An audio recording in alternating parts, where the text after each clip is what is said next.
আসসালামু আলাইকুম। আপনারা সবাই কেমন আছেন? আলহামদুলিল্লাহ আমি তো অনেক ভালো আছি। তো আজকে আমি কি রান্না করব? ফ্যাপসা। এটাকে প্রথমে আমি ভালো করে ধুয়ে নিয়েছি, তারপরে সিদ্ধ করেছি। সিদ্ধ করার পরে ছোটো ছোটো করে কেটে নিয়েছি। কেটে নেওয়ার পরে আবারও এটাকে লবণ দিয়ে সুন্দর করে সিদ্ধ করে নিয়েছি।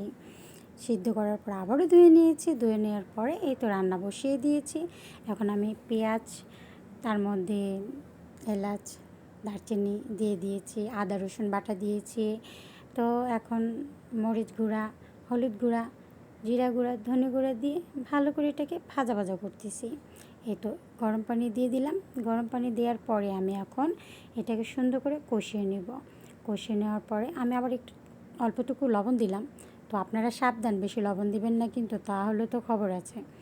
তো এই তো লবণটা দেওয়ার পরে আমি তেজপাতা দিতে ভুলেই গিয়েছিলাম, তো আবার তেজপাতাটা দিয়ে দিলাম। দেওয়ার পরে এখন ওইটাকে আমি ফ্যাপসাটা দিয়ে দিলাম। দেওয়ার পরে এখন ভালো করে কষিয়ে নেব। কষিয়ে নেওয়ার পরে সামান্যটুকু পানি এড করব, গরম পানি। ঠিক আছে, ঠান্ডা পানি কিন্তু বিলকুলও দেওয়া যাবে না। ওকে, ঠান্ডা পানি দিলে এটা স্বাদটা নষ্ট হয়ে যাবে। তুমি এর মধ্যে একটা টমেটো দিয়ে দিয়েছি, তারপরে 4-5টা কাঁচামরিচ দিয়ে দিছি, জাস্ট ঘ্রাণের জন্য। একটা খুব সুন্দর ঘ্রাণ আসবে। আর এই তো দেখেন, কেক বানানোর জন্য গিয়েছিলাম, কেক তো হয়েছে মাশাল্লাহ, সাথে হাতটাও পড়ে গেছে। তো যাই হোক, এই তো আমার রান্না এখন কষানোটা ভালো হয়ে গেছে। এখন কী করলাম, গরম পানি দিয়ে দিয়েছি। গরম পানি দেওয়ার পরে এটাকে তো ভালো করে কষিয়ে সুন্দর করে ভাজা ভাজা ভাজা ভাজা করবো। করার পরে এই তো আমি একটু ঢেকে দিলাম। ঢেকে দেওয়ার পরে দেখেন পানিটুকু শুকিয়ে আসছে। পানি শুকিয়ে আসছে, আরও শুকাবে।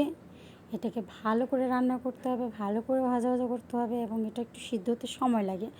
রাবারের মতো তো, ওই তো বললাম, আপনাদের কার কাছে কেমন লাগে জানি না, কিন্তু সত্য আমার গরুর ফ্যাপসা খাঁটি বাংলায় যেটা বলে আমার খুবই পছন্দ, আমার অনেক পছন্দ। আমি গরুর মাংস অত পছন্দ করি না। ঠিক আছে, আর তার সাথে আজকে কী রান্না করেছি জানেন? আমার আন্টি কুমিল্লা থেকে আমাদের জন্য কোরবানির মাংস পাঠিয়েছিল, রান্না করা মাংস। তো আন্টিকে জানাচ্ছি, আমার ইউটিউবটা যদি দেখে থাকেন আন্টিকে অনেক ধন্যবাদ জানাচ্ছি। তো এই তো আমি এখন রান্না শেষ, বাটিতে নিয়ে নিলাম। এই যে কোরবানির মাংসটা দেখেন, জাস্ট আমি একটু গরম করেছি। ঠিক আছে, তো এই মাংসটা আন্টি পাঠাইছে, আন্টিকে অনেক ধন্যবাদ আমাদের জন্য এটা পাঠানোর জন্য। তো খুবই টেস্ট হয়েছে আন্টির মাংস, গরু মাংস রান্নাটা। তো আন্টিকে অনেক ধন্যবাদ আবারও। তো সবাই ভালো থাকবেন। আসসালামু আলাইকুম, আল্লাহ হাফেজ।